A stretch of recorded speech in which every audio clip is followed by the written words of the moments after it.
بە پێچەوانەی کارنامەکەی لە کابینەی نۆیەم پەیکەری حکوومەتی هەرێم گەورەتر کرا و ژمارەیەک پۆستی نوێ داتاشران. لە کارنامەی کابینەی نوێم داهاتووە کاری جدی بۆ کەمکردنەوەی پەیکەری دام و دەستگاکانی حکوومەت دەکەن. لە سەرەتای دەست بەکاربوونی کابینەی نۆیەم 2 وەزیری هەرێم و 4 یاریدەدەری سەرۆکی حکوومەت زیاد کران کە پێگاتەبوون لە وەزیری هەرێم بۆ کاروباری بەغدا، وەزیری هەرێم بۆ کاروباری پێگاتەکان، ئاشتی هەورامی یاریدەدەری سەرۆکی حکوومەت بۆ کاروباری وزە، ڕێباز حەملان یاریدەدەری سەرۆکی حکوومەت بۆ کاروباری وەبەرهێنان و ڕاژەی گشتی، محەممەد حاجی یاریدەدەری سەرۆکی حکوومەت بۆ کاروباری تەندروستی و ڕانیا ئەحمەد یاریدەدەری سەرۆکی حکوومەت بۆ کاروباری ئابووری. ژمارەی وەزارەتەکانی حکوومەتی هەرێم لە ژمارەی وەزارەتەکانی حکوومەتی تورکیا زیاترە. حکوومەتی هەرێم لە 19 وەزارەت پێگاتووە.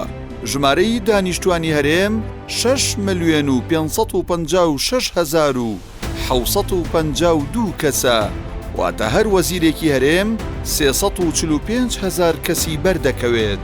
ئەمە لە کاتێکدایە ژمارەی دانیشتوانی تورکیا 87,164,600 کەسە، بەڵام حکوومەتی تورکیا 7 وەزارەتی هەیە و هەر وەزیرێک 5,127,000 کەسی بەردەکەوێت.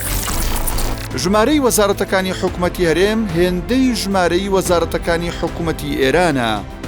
ژمارەی دانیشتوانی ئێران 87,359,000 کەسە، هەر وەزیرێکی حکوومەتی ئێران 4,597,000 کەسی بەردەکەوێت.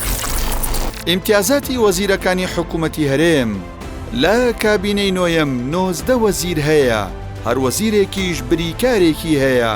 ئەمە جگە لە 3 وەزیری هەرێم و چەندین بەرپرسی دیکە کە پلەی وەزیریان هەیە.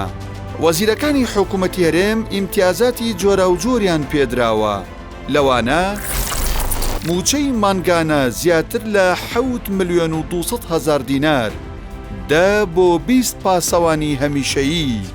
منحەی بەردەستی وەزیرەکان هەندێکیان 7 ملیۆن و هەندێکیشیان 15 ملیۆن دینارە.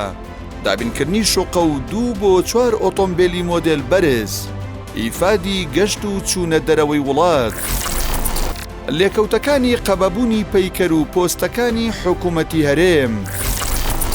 ساڵ دوای ساڵ قەبارەی پەیکەر و داڕشتەی حکوومەتی هەرێم لە پێناوی بەرژەوەندی حزبی و کەسی گەورەتر دەکرێت. ئەمەش دەبێتە هۆی زیادبوونی خەرجیەکان و بارگرانی دارایی، ڕۆتینی ئیداریش زیاد دەکات. لە هەمان کاتیشدا زیادبوونی خەرجەکانی حکوومەت دەبێتە هۆی پاشەکشەی گەشەی ئابووری و بەرهەمی ناوخۆ.